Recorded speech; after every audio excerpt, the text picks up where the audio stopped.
Здравствуйте, меня зовут Илья Самохвалов. В эфире очередной обзор зоны KZ, в котором мы рассказываем об актуальных и интересных новостях казахстанских телеграм и YouTube каналов. Жизнь закинула в эти дни в телеграм и YouTube каналы столько зажигательных тем, хоть летопись пиши. Казахтелеком продаст ТОО Mobile Telecom сервис катарскому инвестору за $1 100 миллионов. Мажилис скоро уйдет в отпуск, а затем эксперты обещают в Казахстане горяченькую осень. Сразу несколько резонансных законов варятся в правительстве и у депутатов, сообщают каналы.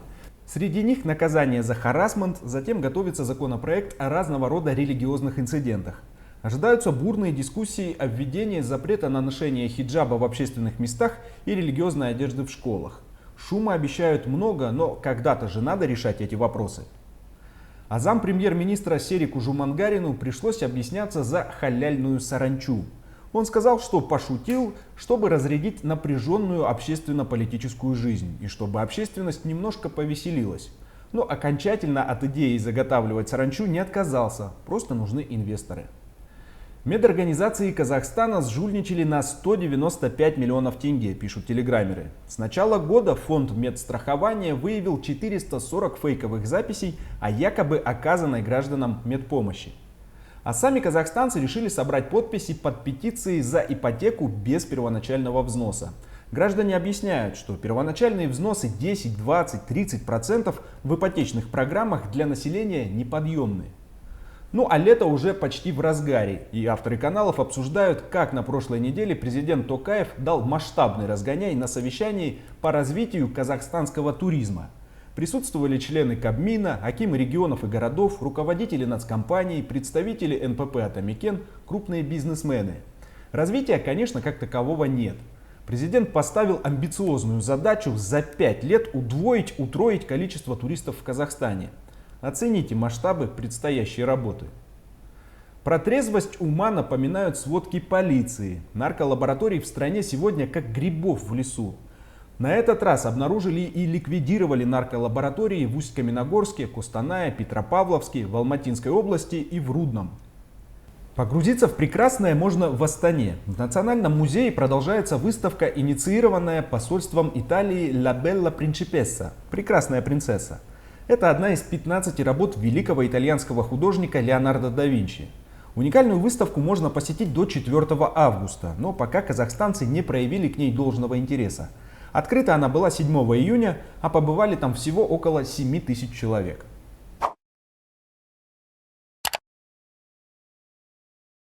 Много шума и ничего. Саммит мира в Швейцарии по Украине после громкого анонсирования по всему миру и больших обещаний вызвал разочарование. Вопрос завершения военных действий, похоже, там никто решать не собирался. Еще в процессе организации мероприятия было ощущение, что весь пыл уйдет в свисток. Казахстан не принял участие в саммите мира по Украине. Сдержанный ответ на вопрос «почему» дал официальный представитель МИДа Айбек Смадияров. Саммит не вписался в график международных мероприятий Казахстана. Напомним, не так давно Зеленский проигнорировал власти Казахстана, не сообщив по дипломатической линии, как того требует этика, о приглашении казахстанских представителей СМИ на свою международную пресс-конференцию. Но все же, почему не в интересах Казахстана было участие в саммите? Коротко и ясно это объяснил политолог Данияр Ашимбаев.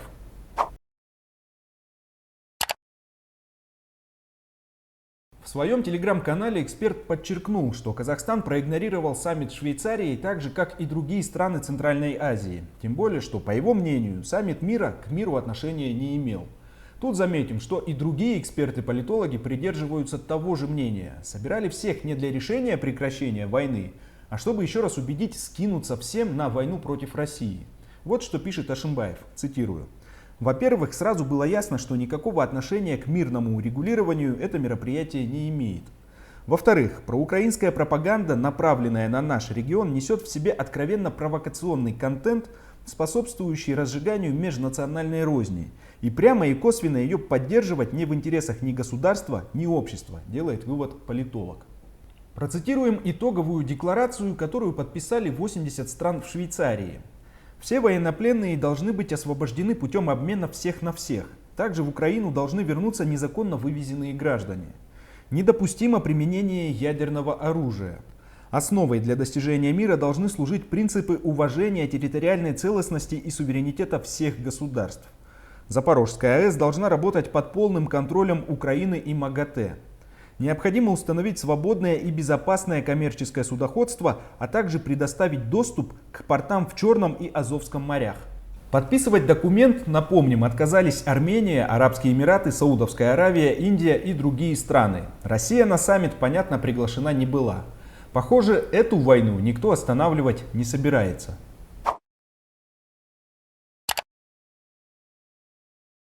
Интересную информацию можно найти в телеграм-канале «Путешествия по госзакупкам». Авторы выуживают ее с просторов сайта госзакупок по крупицам, изучая потребности госорганов.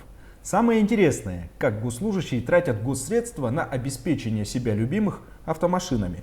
Вопрос, почему налогоплательщики оплачивают дорогие авто для чиновников, уже набил оскомину.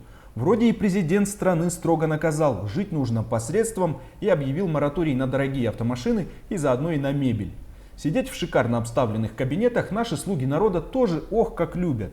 Но чихать хотели на все запреты, например, в Западно-Казахстанской области. Недавно телеграм-канал общественной антикоровской мониторинговой группы СМГ сообщил, что даже главврач областной станции скорой помощи Мадияр Утешев не отказал себе в удовольствии и приобрел Hyundai Tucson почти за 19 миллионов тенге. Как обходят законы сами госслужащие, рассказывает телеграм-канал «Путешествия по госзакупкам». Его авторы комментируют госзакупку дорогущего внедорожника.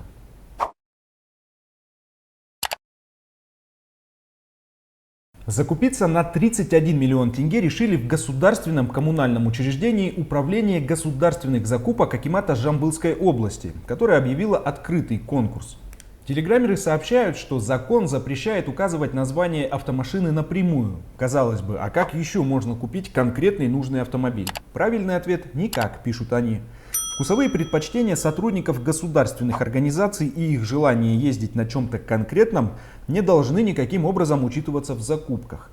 У госучреждения не может быть потребности в конкретном автомобиле. У него может быть только проблема, которую с помощью автомобиля нужно решить, объясняют телеграммеры.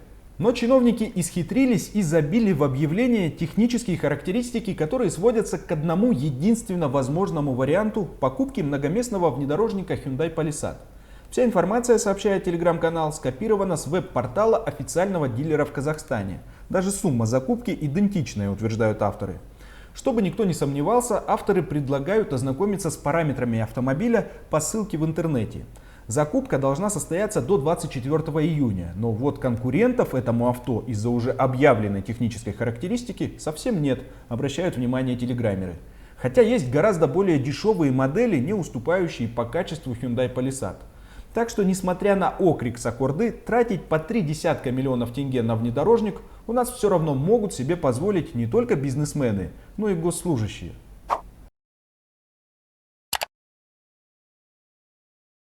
Вот еще одна любопытная история, о которой следует рассказать. Хорошая для бизнеса и путешественников новость опубликована 16 июня в телеграм-канале Костак. В Казахстане объявлены госзакупки на работы по реконструкции и модернизации 3 КПП на границе на сумму почти 49 миллиардов тенге. Но на одном из пограничных переходов уже провели реконструкцию, и всего 5 лет назад.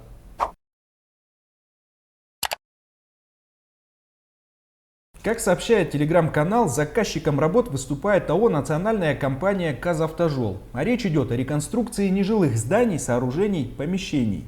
Модернизация автомобильного пункта пропуска Сырым на казахстанско-российской границе в Западно-Казахстанской области обойдется бюджету в более чем 19 миллиардов тенге. Автомобильного пункта пропуска Алимбет на казахстанско-российской границе в Актюбинской области в 14 миллиардов 700 миллионов.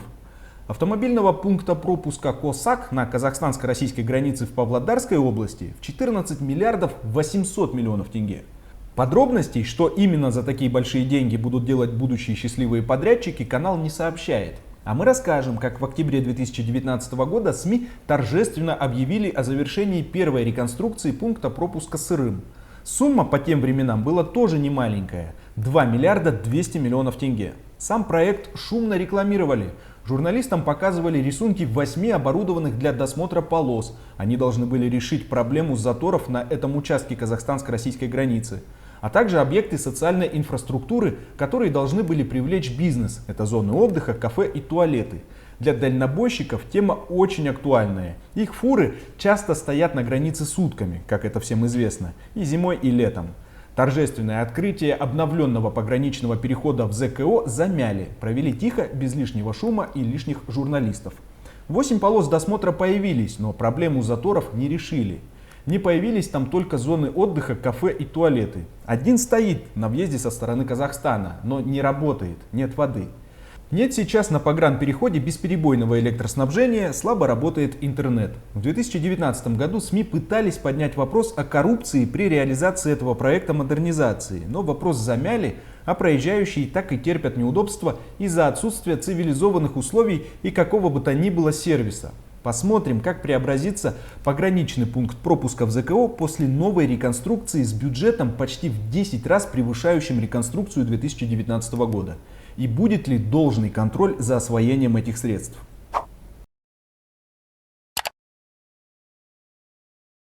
Насколько неэффективна и пагубна бывает система гостендеров, рассказывает телеграм-канал Орда. Речь идет о ЧС в ботаническом саду Алматы.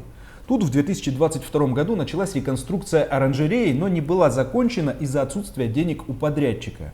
Самое страшное, что из-за наплевательского отношения подрядчика и контролирующих госорганов в саду погибло, задумайтесь только, более 100 видов редких тропических растений. Алматинцы собирают деньги, на которые закупили тепловые пушки, чтобы зимой защитить растения от холода.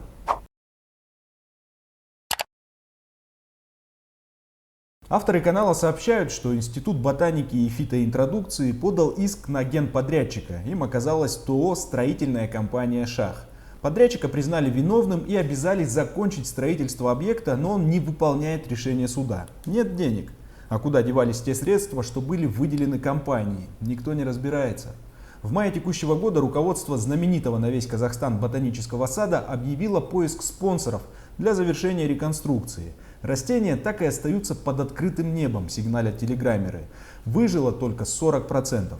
Чтобы сохранить коллекционный фонд, некоторые растения перенесли в теплицы. Удалось сберечь маленькие финиковые пальмы. Но от холода погибла большая пальма, а еще более 100 таксонов, это растения возрастом 70-80 лет, и их нельзя восстановить, пишет канал со ссылкой на специалистов ботанического сада. В холодное время года оранжерея оставалась открытой при температуре минус 20 градусов. Институт пытается сейчас решить вопрос с финансированием, объявили сбор, сообщает телеграм-канал. Но время есть только до августа. Проект очень сложный и нет опытных специалистов, добавляют работники сада. Уже третий год они находятся буквально под открытым небом и ничего не могут с этим поделать.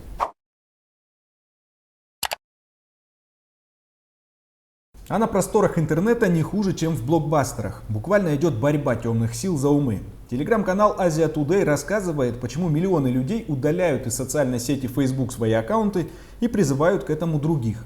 Авторы канала убеждены, что эта соцсеть стала инструментом в руках политиков и спецслужб и существенно себя дискредитировала. А сейчас стимулирует распространение фашизма в Казахстане.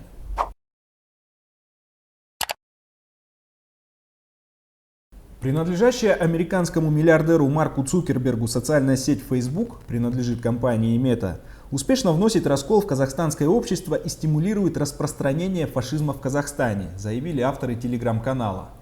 Они обращают внимание на то, что политические дискуссии на ее полях часто перерастают в бурные выяснения отношений, а затем трансформируются в реальные разборки face-to-face. Более того, телеграммеры называют Facebook инструментом ЦРУ. Они сообщают, что очень часто даже в американских СМИ стали писать, что эта социальная сеть – инструмент влияния на мозги. Скандалы вокруг самой популярной в мире соцсети с каждым годом набирают обороты. Тут вам и массовые утечки персональных данных пользователей, и взломы страничек, и блокирование пользователей, и многое другое. Пишут далее авторы канала, отмечая, что доступ к персональным данным пользователя могут получить далеко не только злоумышленники. Сотрудничество социальной сети с американскими спецслужбами в 2015 году признал даже сам основатель и глава компании Марк Цукерберг. После его признания, если кто не знает, пользователи стали массово покидать эту соцсеть и даже запустили акцию «Удали Facebook». К акции присоединились миллиардер Илон Маск, комедийный актер Уилл Феррелл, певица Шер и даже один из создателей WhatsApp Брайан Эктон. А в казахстанском сегменте Фейсбука зачастую творится самый настоящий виртуальный ад, пишут далее телеграммеры. Некто Маргулан Боранбай, активно пропагандирующий в Казахстане гитлеровский фашизм, вступил в полемику с человеком, имеющим на этот счет иное мнение. Градус дискуссии поднялся настолько высоко, что Боранбай решил выяснить отношения с оппонентом с глазу на глаз и назначил ему встречу. Поединок должен был состояться в Кызылорде, куда, не жалея ни времени, ни денег, выехал, как он себя называет, казаха-фашист. К счастью, к месту потенциального кулачного боя прибыли полицейские. Позже Боранбай оказался за решеткой по статье «Разжигание межнациональной розни». На свободе осталось немало его последователей. Один из них по имени Мейрам Канапия скрылся от правосудия в Швеции, откуда посредством того же Фейсбука и других соцсетей продолжает пропагандировать нацизм в Казахстане. Сообщают авторы канала, напоминая, что 10 ноября 1975 года на 30-й сессии Генассамблеи ООН резолюцией номер 3379 фашизм как одну из форм расовой дискриминации запретили по всему миру.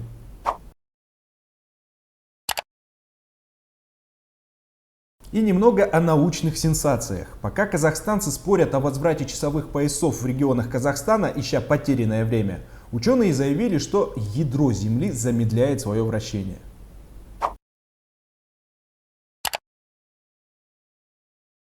Теперь ядро нашей планеты вращается медленнее, чем земная поверхность, сообщает телеграм-канал со ссылкой на ТАСС и на выводы американских и китайских ученых, чья концепция изложена в международном научном журнале Nature, а также на сайте Университета Южной Калифорнии.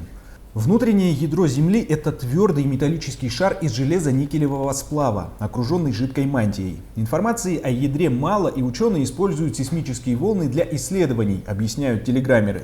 Десятки наблюдений свидетельствуют о том, что внутреннее ядро замедлилось впервые за много десятилетий. Недавно ученые об этом спорили, но наше последнее исследование ставит в этом споре точку. Цитирует канал слова профессора факультета наук о Земле Джона Видала. Авторы сообщают, что последствия этого замедления пока неизвестны, но возможно оно изменит продолжительность дня на 1000-ную долю секунды. Кстати, добавим, что Китай может начать строительство крупнейшего в мире коллайдера частиц в 2027 году. Установка стоимостью $5 миллиардов США будет дешевле, больше и быстрее в строительстве, чем аналогичная установка, предложенная европейскими учеными. Это был еженедельный видеообзор зоны КЗ новостей казахстанских телеграм и YouTube каналов, подготовленный журналистом Аллой Злобиной. А с вами был я, Илья Самохвалов. Всего вам доброго.